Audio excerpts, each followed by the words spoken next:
Hey, hi everyone, I'm Ritesh, Maury, Bridge Master Trainer, and in this video we have to discuss about the object oriented, but obviously Python.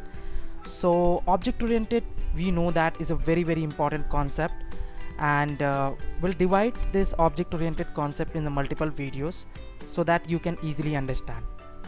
Let's understand the object oriented concept in a theoretical way, and then we'll enter in the practical concept. So the object oriented, what we have to discuss in the coming videos. So very first one, we'll discuss encapsulation, inheritance, abstraction, polymorphism. These are a part of object oriented. But can we enter directly the encapsulation, inheritance, abstraction and polymorphism? Obviously not. So we have to enter with object and class. The word is object oriented. The meaning is that everything is dependent on the object, oriented on the object. So what is an object? Object is nothing but a real-time entity. Real-time entity in the sense, we are object, computer is object, mobile is object, car is object, everything is object. So object is nothing but an instance of class. What is a class? Class is nothing but a blueprint. Blueprint, yeah, we can say map. Let me show you in a real life example. Let's say we are a person. Ritesh is a person, but Ritesh is also the programmer, right? Ritesh is also the programmer. The work of the programmer is writing some code. Some person who is a dancer, some person who is a singer. So Ritesh is an object, whereas a person is a class. So class is nothing but a blueprint of object.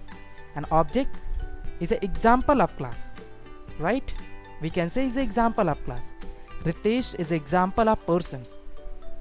Let me show you one real life, another example. Obviously this is also the real life example. Let me show you another example. Everyone know the car, right? So the car is a class, but if you have some specific car like Audi and Ford and Tata, these are that is an object, right? That's a real entity. But car is a complete company. We can say the car is a class, whereas Audi, Nissan and Volvo, these are object. Okay, so if the Audi, Nissan and Volvo has an object and a car is a class, so obviously the different properties and method will be there, right? So the car has a properties like who make the car, what is the model number, what is the color, year, price, and the car has also some methods. How to car start, what exactly the mileage, right? Drive with the methods, and where I have to park it. So the method in the practical way we are defining with a function. And the properties we are defining the variables. So when we enter in the practical implementation, then you can easily understand, because I have to give the same example. So that so later we have to discuss another things like how cell parameter is using. But before going to the cell parameter and another practical implementation, so let me show you one small program, and then we'll discuss about a few more things.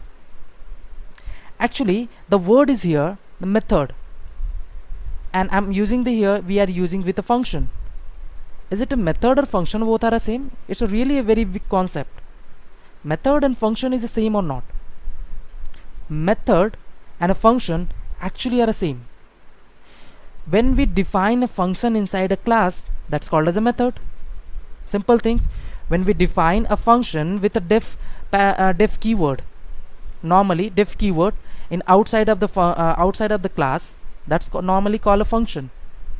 But we define inside a method, inside a class, that's called as a method. So let me show you in the practical example. So I think just watch the next video. In that video let me show you the practical example. You can easily understand.